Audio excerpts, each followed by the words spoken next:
Jurassic World Evolution 3 is receiving its first major big free update. That includes several changes, just like a wetlands brush that creates some lovely looking mist and brings in a couple new cypress trees. Very welcome addition, as well as the change to the island generator that now has different types of biomes, as well as the functionality now to create subtle beaches, which is pretty cool. So with the change, not only beaches come in, but also temperate, the alpine and the Malta desert kind of thing we have in here as well. We do get a dedicated blueprint menu to easier find your downloaded blueprints if you want to.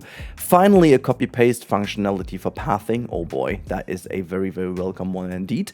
And we get a lot of quality of life updates when it comes to traversable area and checking where guests and dinosaurs can actually pass by, depending on what kind of scenery you are using. There are also a couple of other changes coming with the update, including a free dinosaur, which I'm pretty sure you've already seen somewhere. But, that's a very cool addition to the game in general, that they are bringing yet another wonderful dinosaur into the game, which is great for free, and you guys can have it. That is super awesome. But I just want to take the moment, if you're just here for the news, that's basically it, okay? You can basically skip away. But if you're interested in the impact that I think is behind that free update and for what we can expect for the future, well, stick with me. I'm gonna ramble a little bit about the situation right now, because I think we've just seen the first little bit of the new frontier.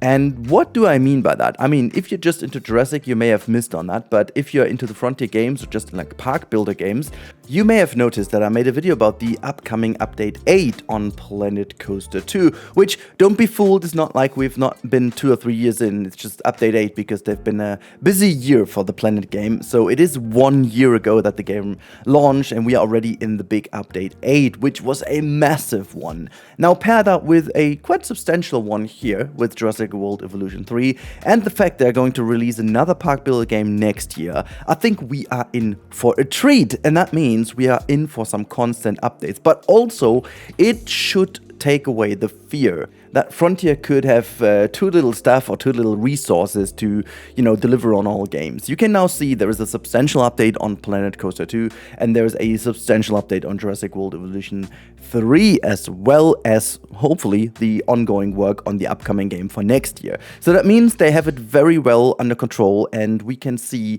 some really cool stuff for all our park builder games. And hopefully, it's gonna have a bit of a synergy between the games, which I do hope is gonna happen, simply because of the fact that, they have so much in common now when it comes to piece by piece building and also natural stuff and trees and stuff like that. Just taking, for example, the cypress trees that will be in here with the new update.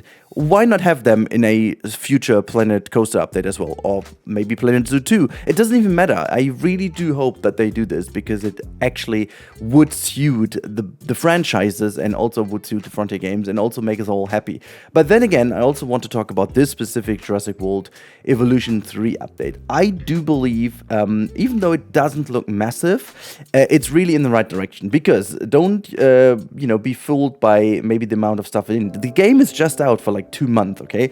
They didn't really have that much time. Also, they did a couple of hot fixes and early day fixes and stuff like that. So obviously, there was a bit of resources needed in order to just first of all fix some of the quirks from the launch, But still, we get a couple of very important ones that the community was asking for. Specifically, the island generator being fixed so early on is a very good sign that they're really listening and trying to bring in the updates as fast as they can, including also beaches, not only the different biomes. Maybe the biomes were planned from the beginning, but then the beach option is something they did upon feedback, but also that they implemented the kind of copy-paste function for pathing, which is one of the first feedbacks I gave them, because I was like, basically the path tool isn't maybe the best out there, but at least you have the functionality to recolor and stuff like that, which is great. But if you can't do this, like what I did is I had a Word document where I had the different hex codes in to have the same color, which is stupid, okay? So I can throw that away now finally and have that. But also with this, a lot of quality of life updates, improving just the overall gameplay and the need for people to find the blueprints the right way, and so on and so forth. I do believe that's a very good thing. I do believe that Frontier shows that their new strategy, which is their old strategy, basically, you know, and just make all the years in between forget, to really build upon these games, like create and nurture is what they call that, but nurture in the more positive way with the community together is really where we're going for. And, you know, I can't wait to see where Jurassic World Evolution is gonna be in 1 year's time when Planet Zoo 2 is going to, you know, enter the market as well. And my hope is that in 2 years' time, actually, at the end of the very next cycle, so to say, of Planet Zoo 2, we will be facing 3 amazing games. Planet Coaster 2, maybe in its best shape ever.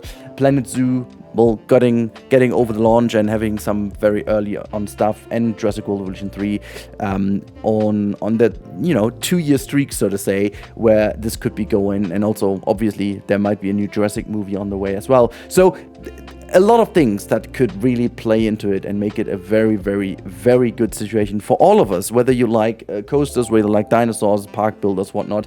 This is something I'm really looking forward to. And I think the best case scenario is that all of the games have their special focus. So in the Jurassic games, obviously, we shouldn't only focus only on piece-by-piece building, because I know that a lot of people want to see better fight animations and maybe better animations in general, which I'm a big fan of as well. So hopefully that's going to be something in the Fury updates in the future too.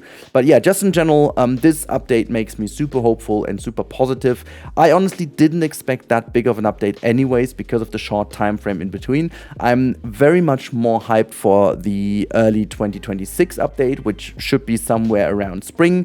Seeing what they're cooking for that one is something I'm looking forward to very much. And well, you can let me know what is in this update, what you really were looking for, and also what would you love for an early spring update or so, for the free update, that is, obviously. So yeah, let me know in the comments down below. Hope you enjoyed that little 1 day late update. By the way, excuse me for not having that right away for you. I did have early access thanks to Frontier, but I still have so much to do in my life that, you know, there wasn't time to prepare a video for you. There was a bit on short notice, and yeah.